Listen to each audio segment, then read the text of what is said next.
Just a reminder, everyone, of the disclaimer. So anything we talk about today is for educational, entertainment, and information purposes only.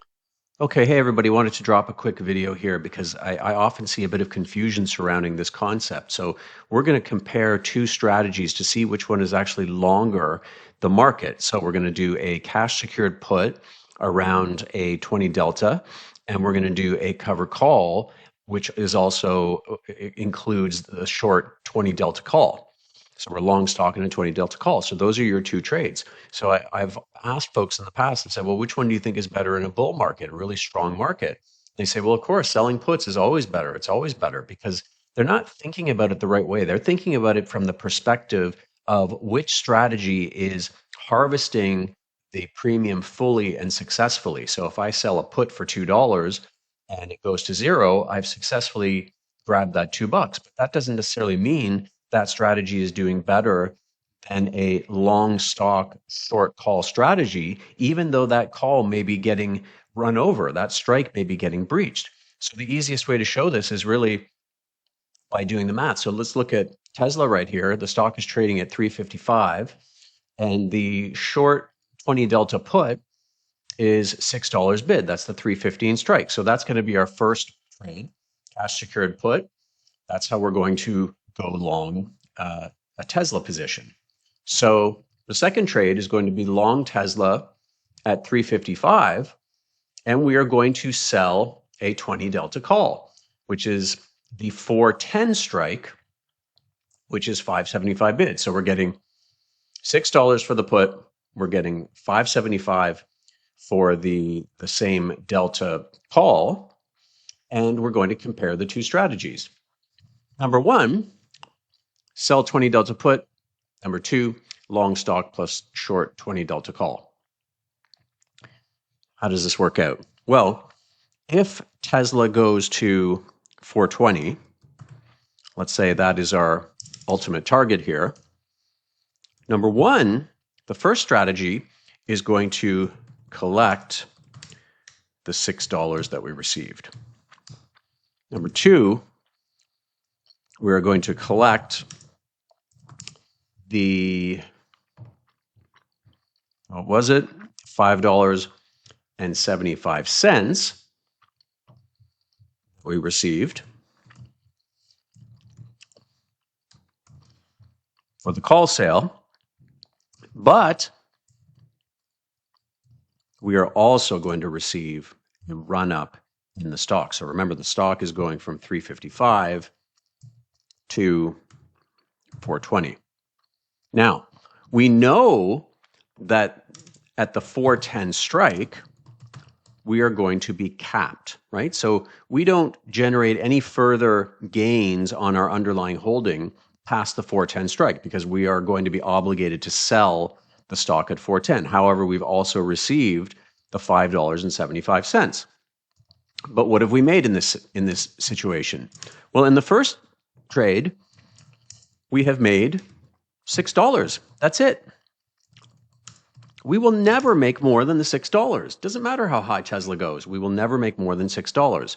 The second trade, we've collected $5.75, but we have also benefited from a rise in Tesla from 355 to 410, which is a $55 gain plus the 575 in premium that we received, which equals 60.75. So look at the difference here. We've made 10 times as much money as we did on the short put. So clearly, this strategy is a much better result versus the short put, even though we've breached the strike price, right? Technically, we've lost money on that call sale. The stock went to 420. We only received 575 for the sale of the 410 call. Our break even there in terms of what we sold versus what it's worth in the end was 415.75, but it went to 420. So we've actually lost money technically on that call. So think of where we were successful. Well, we were successful in capturing this entire $6. So mission accomplished from a harvesting standpoint.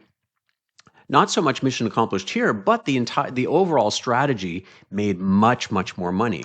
Now, the way we can look at this is if we sold that 20 delta, we are effectively long 20 deltas in the short cash secured put. In the other one, we're long 100 deltas for the stock, plus we're short 20 deltas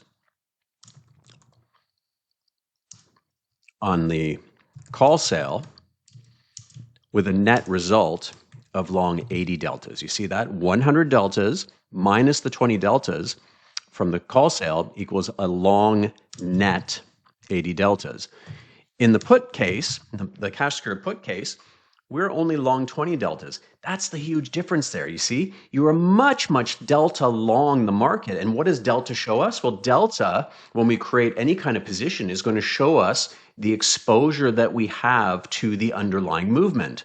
Now, of course, it bears saying that this strategy is going to be more risky if things go down. So if Tesla does go down, we are delta long quite a bit more than we are here. So if delta goes to if Tesla goes to $300, well, we're going to have a nice little cushion here down to that strike price that we've sold versus long Tesla at 355 and only having $5.75 of cushion.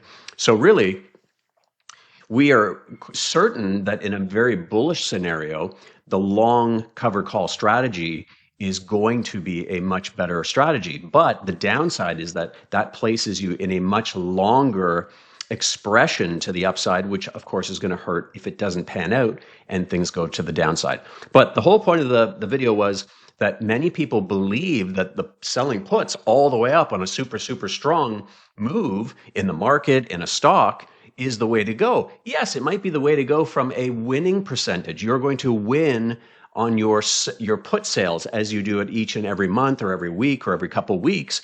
You now have a much, much more successful win rate from the perspective of, did you harvest all those premiums? Did you make as much money?